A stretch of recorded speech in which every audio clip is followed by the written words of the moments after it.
Good morning, this is Krishna Mackenzie with your road back to nature, a cultural redemption, trying to rediscover our relationship with Mother Nature in relation to where our food comes from, as the very foundation of any community, any society has to have an access to food, to local food, for its physical well-being, and then everything follows from there. So this week I thought I'll share with you again a bit more from the One Straw Revolution, this book that's written by my inspiration, Masanobu Fukuoka. And I will, I have a couple of chapters to read to you at the end, which are quite interesting. So I thought I think I'll read you those. So this is called The Theory of Relativity. Looking out into the bright sunlight of the autumn sky, scanning the surrounding fields, I was amazed. In every field but mine, there was a rice harvesting machine or combine running around. In the last 3 years, this village has changed beyond recognition. As one might expect, the youths on the mountain do not envy the changeover to mechanization. They enjoy the quiet, peaceful harvest with the old hand sickle. That night, we were finishing the evening meal. As we were finishing the evening meal, I recalled over tea how long ago in this village, in the days when the farmers were turning the fields by hand, one man began to use a cow. He was very proud of the ease and speed with which he could finish the laborious job of ploughing. 20 years ago, when the first mechanical cultivator made its appearance, the villagers all got together and debated seriously which was better, the cow or the machine. In 2 or 3 years, it became clear that ploughing by machine was faster, and without looking beyond considerations of time and convenience, the farmers abandoned their draft animals. The inducement was simply to finish the job more quickly than the farmer in the next field. The farmer does not realize that he has merely become a factor in modern agriculture's equation of increasing speed and efficiency. He lets the farm equipment salesman do all the figuring for him. Originally, people would look into a starry night sky and feel awe at the vastness of the universe. Now questions of time and space are left entirely to the consideration of scientists. It is said that Einstein was given the Nobel Prize in Physics in deference to the incomprehensibility of his theory of relativity. If his theory had explained clearly the phenomena of relativity in the world and thus release humanity from the confines of time and space, bringing about a more pleasant and peaceful world, it would have been commendable. His explanation is bewildering, however, and it caused people to think that the world is complex beyond all possible understanding. A citation for disturbing the peace of the human spirit should have been awarded instead. In nature, the world of relativity does not exist. The idea of relative phenomena is a structure given to experience by the human intellect. Other animals live in a world of undivided reality. To the extent that one lives in the relative world of the intellect, one loses sight of time that is beyond time and of space that is beyond space. You might be wondering why I have this habit of picking on the scientists all the time, I said, pausing to take a sip of tea. The youths looked up smiling, faces glowing and flickering in the firelight. It is because the role of the scientist in society is analogous to the role of discrimination in your own minds. A village without war and peace. page 172. A snake seizes a frog in its mouth and slips away into the grass. A girl screams. A brave lad bears his feelings of loathing and flings a rock at the snake. The others laugh. I turn to the boy who threw the stone. What do you think that is going to accomplish? The hawk hunts a snake, the wolf attacks the hawk, a human kills the wolf, and later succumbs to a tuberculosis virus.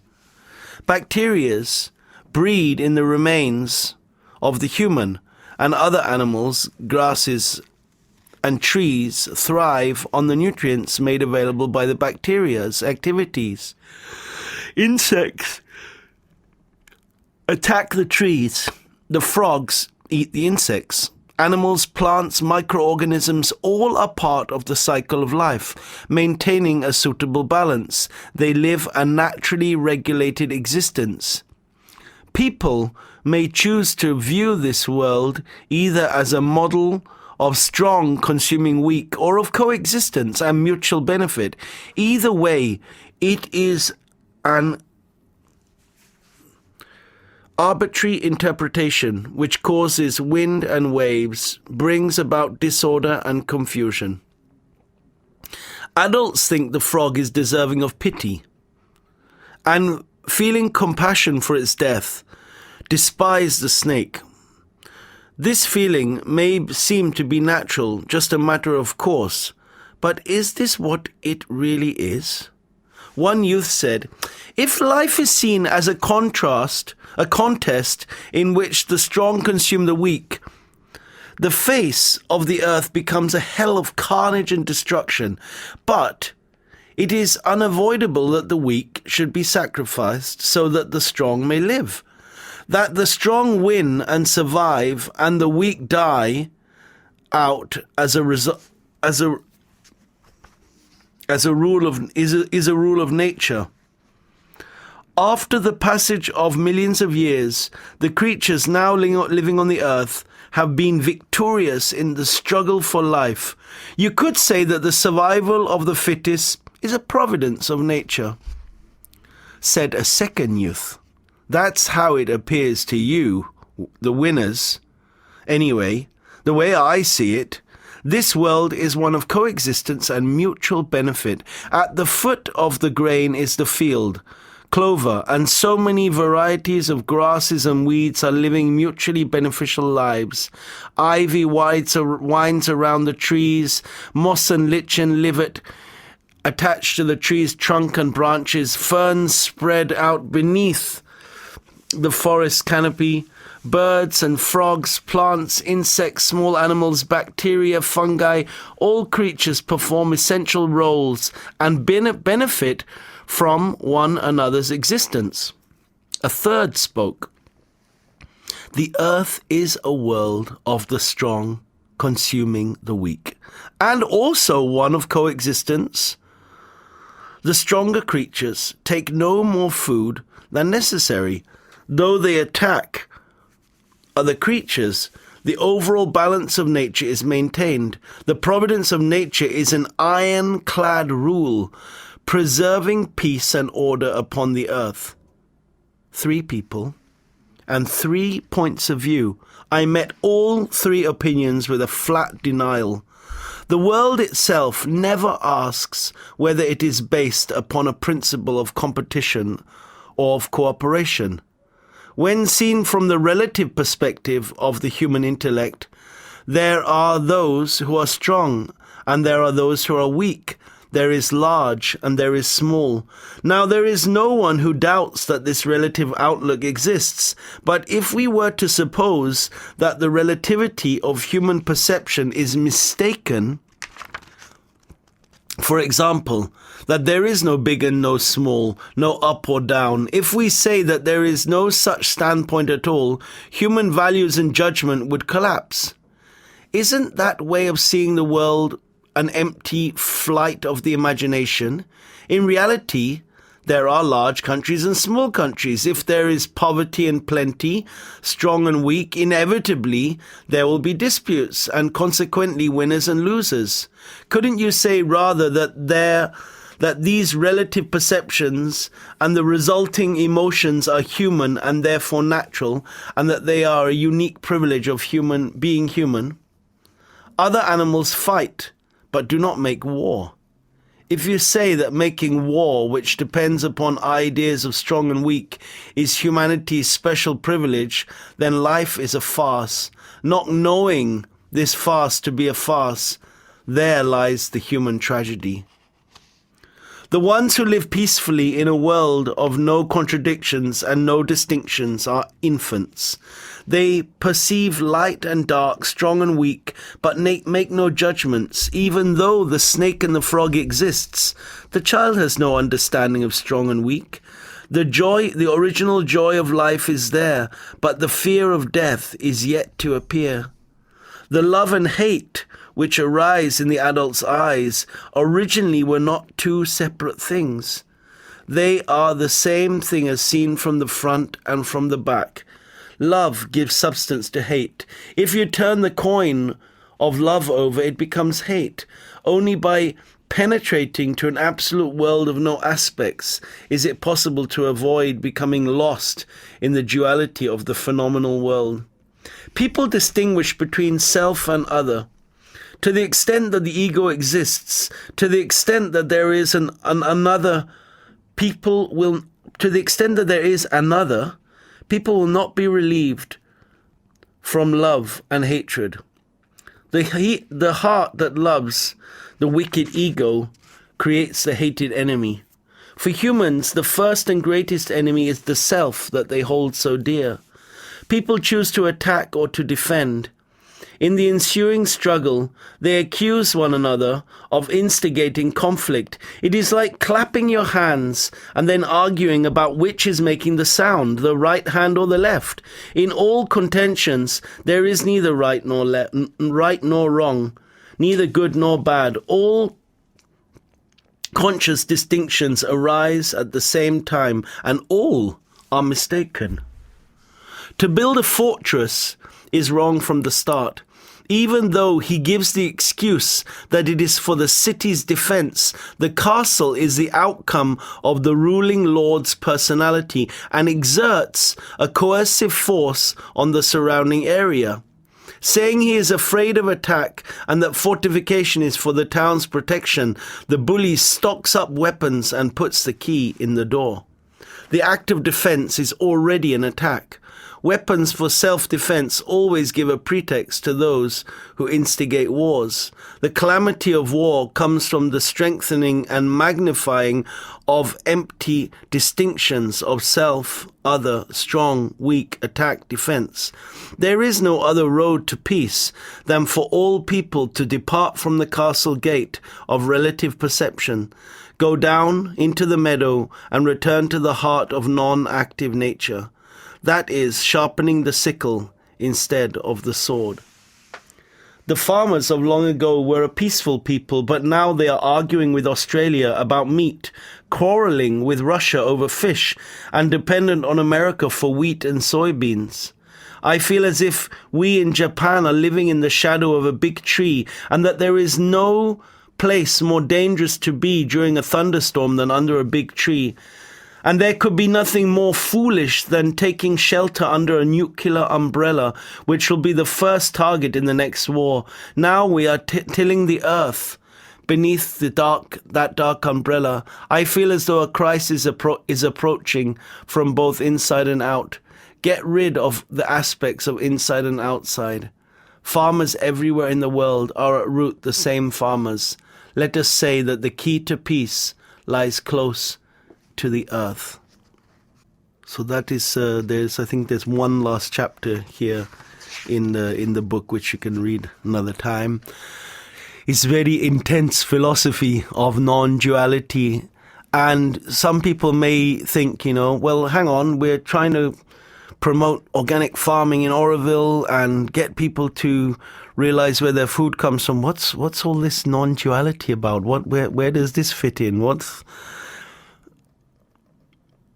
Fukuoka really, as far as I understand, is trying to point out is that nature is always there. She's non-moving. She's without ideas, without concepts, without economy, without judgment. And she is the arms of Mother Nature. She is the Devi, the goddess, wanting to, not even wanting to, just offering abundance and well-being and beauty. And as long as we have an idea in our mind in any which way, we will move away from that beauty and that abundance and the very foundation of health and wellness on our planet and within our community and with our society. So I think what Fukuoka is really pointing out is that it's the way that thought operates that is at the root of us losing our relationship with Mother Nature, conceptual thinking, ideas, opinions, beliefs, and that it's when we can let go of these, this very divisive, thought in essence it divides, because when it defines one thing, it negates another. This is good, well then obviously this is bad. We're defending, therefore on the other hand we're attacking. This is big and then this is small. Whereas in nature, as he points out in this reading, nature is really not like that. So I think that when we really try and explore our relationship with nature, especially with growing plants and harvesting and coming together and creating gardens collectively and enjoying the produce from those gardens and eating together and being with nature especially, I think that this philosophy of non-duality sort of shows itself to us. And brings a lot of it brings the possibility of well-being into our lives. So anyway, read it yourself. It's much better. The One Straw Revolution, Masanobu Fukuoka. It's available in the Freeland Bookshop.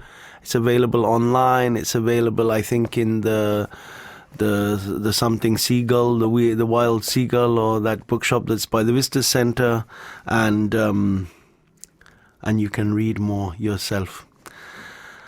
The nursery project happening in Alok's place, which is in Auroville, opposite Discipline, is going quite well, and there are a lot of tomato plants, a lot of eggplants, some basil starting now.